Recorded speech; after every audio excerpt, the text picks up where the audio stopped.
gets tough, it gets pretty hard to define. I guess my point was that, I mean, as an expert in the field, if you can't agree within yourself, it'd be actually very difficult for people to come to that same agreement. On the flip side, if you came up with a reasonable proposal that solved those problems for yourself, you might get adoption by even a room full of people Perhaps. like this. I don't know. I used to decide It just just becomes a put set it of in rules. there 2,000 years ago, we don't need to be in there today. I think part of what happens though is that that's happened to organic farming, and I found it very sad to see. To me, I grew up around organic gardeners. Both my grandfathers on both sides were organic gardeners. They were big into organic gardening. But organic gardening was a philosophy. It wasn't a set of rules, it was a philosophy. And the philosophy was that the soil was a living thing. And you needed to nurture this living thing. And you needed to keep it alive and healthy, and then it would grow healthy, good plants for you. And when there was a pest problem, the object wasn't to find an organic pesticide, the object was to plant things that wouldn't encourage the pests, or do some other thing, or rotate the crops in some way, or to find some system. Find where you're out of balance.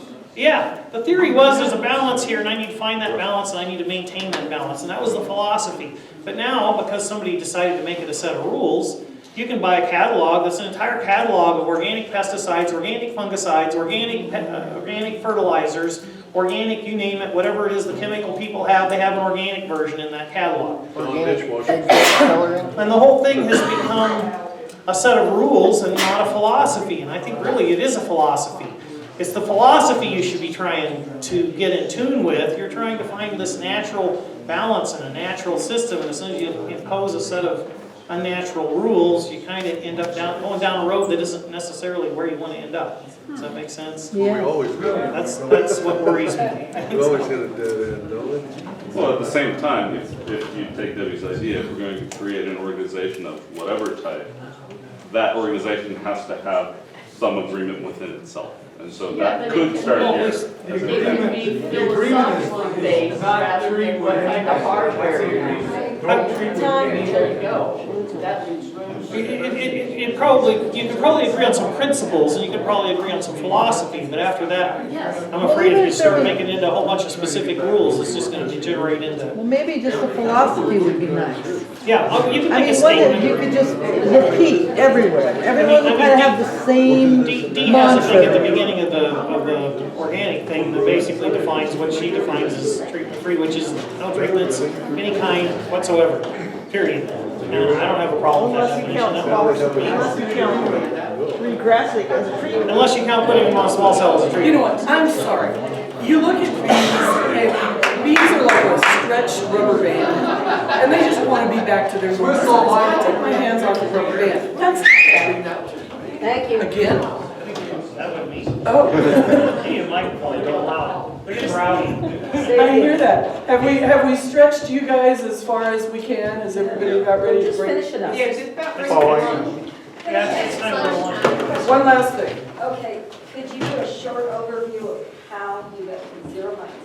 How did I get to 0? Yeah, what's your management? A short Okay. overview of your My management was, let's see. Well, first of all, small cell, and they build their own colony. And then in the late spring, I do a forced brood break, which means that I'm taking the queen out, putting her in another hive with a good shake of bees, and nothing else.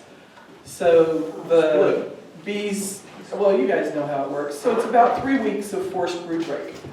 All the phoretic mites run in, as soon as the queens start laying again, it's like, oh my God, so they go running in and lay all their eggs. And the bees come along. Is that what it sounds like?